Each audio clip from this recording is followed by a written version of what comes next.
भारतीय ड्रोन अब अमेरिका और चीन से भी छुप सकते हैं। रक्षा मंत्री राजनाथ सिंह ने गौतम बुद्ध नगर में एक रक्षा और एरोस्पेस निर्माण सुविधाओं का उद्घाटन करते हुए ये दावा किया। इस तकनीक का उपयोग ऑपरेशन सिंदूर में हुआ है। आत्मनिर्भरता का संदेश। रक्षा क्षेत्र में काम आसान नहीं रहा।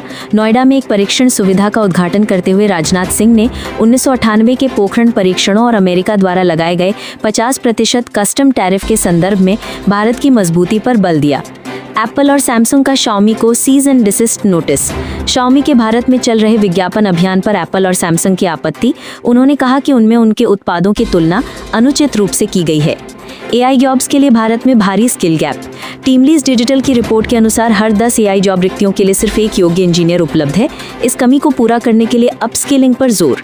डूसू चुनावों की सुरक्षा के लिए हाईटेक निगरानी।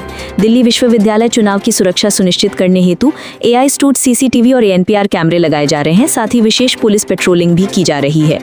आईबीएम लाएगा क्वांटम कंप्यूटर अमरावती में।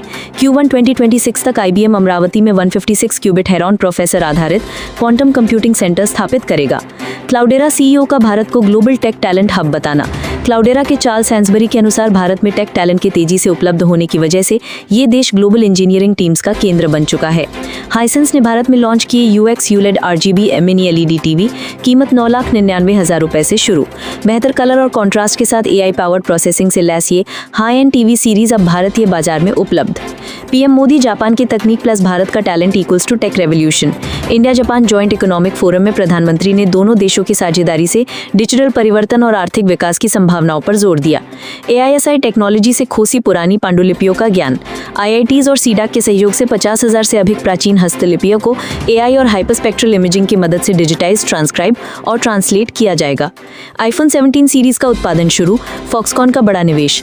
कर्नाटक सरकार ने पुष्टि की कि बेंगलुरु में फॉक्सकॉन ने iPhone 17 सीरीज के उत्पादन के लिए 25,000 करोड़ यानी $2.8 बिलियन के निवेश के साथ नया प्लांट शुरू किया।